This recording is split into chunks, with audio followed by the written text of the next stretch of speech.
I'm Jared Abraham. Alright, Jared, where are you from? I grew up in Burnsville. Yeah.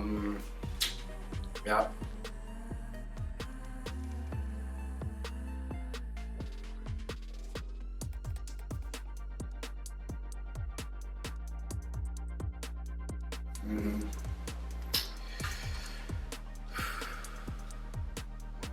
Yeah. I think a goal that I set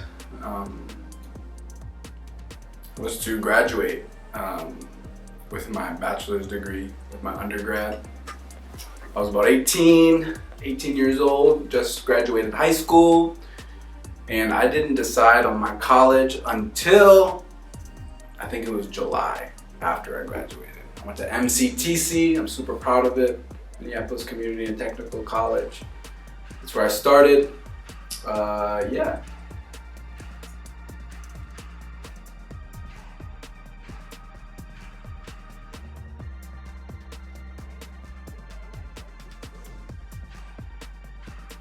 Yeah, so I started off there. I started off at MCTC. And I think one of the first decisions I had to make was what major I would be. It was hard to make that decision. I'm trying to throw myself back there. About 10 years ago. I decided to study biotechnology, and I took chemistry in high school and I was eyed at it, and I took biology and I was eyed at it. So I just went for it, and so that was the first decision, just to decide my major. Yeah. So after deciding the major,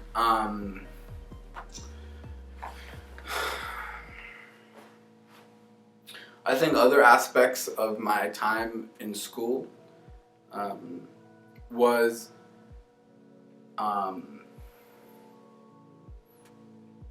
like, am I gonna give up? That was like a small decision that I had to make. I can remember a few times because I had like a 1.8 GPA in my high school. I barely graduated by the hair of my chinny chin chin, and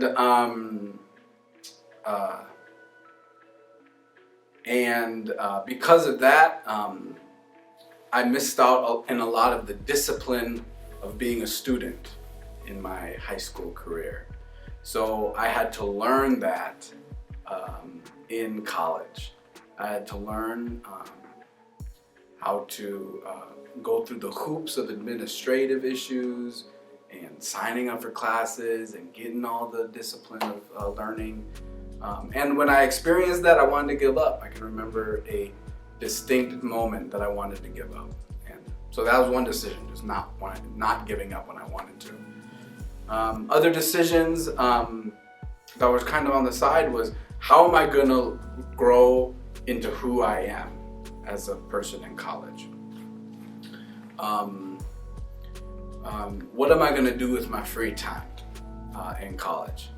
And I kept pursuing my hobbies as a poet, as an artist, as a leader, as a Christian leader in my communities.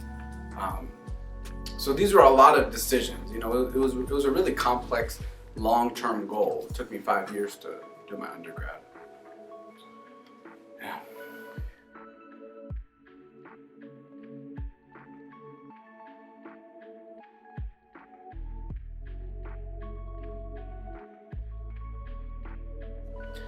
The first thing that I thought when you said that was I thought about days when I would procrastinate. I think that I wouldn't want to do that again. I don't know, it's kind of hard.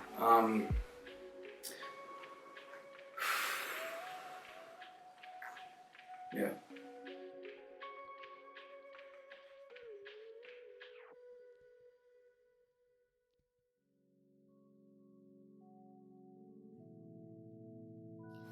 I remember I decided to join the choir in college. and it had,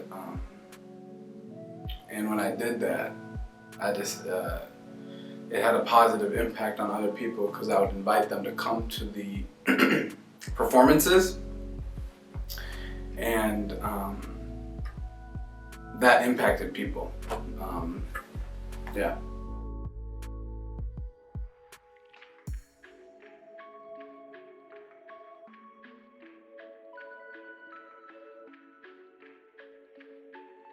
Yeah, I thought people would enjoy it, but I didn't think they'd enjoy it that much. So when I look back over the years, people were like, yo, that was dope. And I was like, oh, for real? Like, yeah, that was dope.